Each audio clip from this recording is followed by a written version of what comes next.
Hello guys, welcome back to this channel, and in today's video I'm going to show you how you can convert mp4 file into an mp3 file. That is how you can convert video file into an audio file using this free software. The name of the software is Movavi Video Editor. So let's get started. Here is the dashboard that I have been launched. So you are going to import the video into the dashboard. So that is what I am doing here. So once you import the video or the mp4 into the dashboard, so you are going to right click on it by the time it's on the timeline or on the main timeline, and then you are going to click on detach audio. So that is what I actually want to do here. I want to believe you are getting the tutorial. So you right click on the footage and then you click on detach audio, and the shortcut is Ctrl+Shift+D,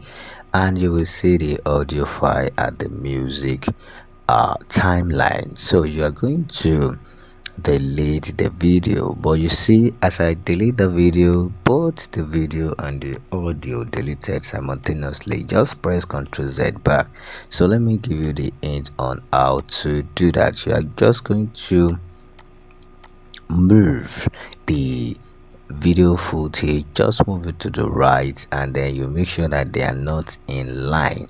So that is what I'm trying to do here. So if I move the slider down, so I'm trying to move it to the right, and then then you see, once I click on remove, the audio is absolutely there. So let me Hello play the audio. You students, see, you are the welcome to video Grace. is no more there again.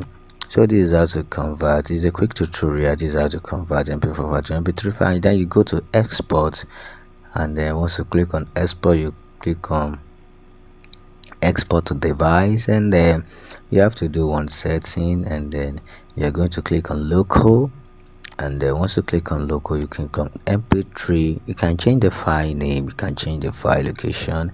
Once you click on mp3, just click on export, and your work will be saved as mp3 file. So this is how to convert a video format into an audio format. I'm gonna see you in the next video.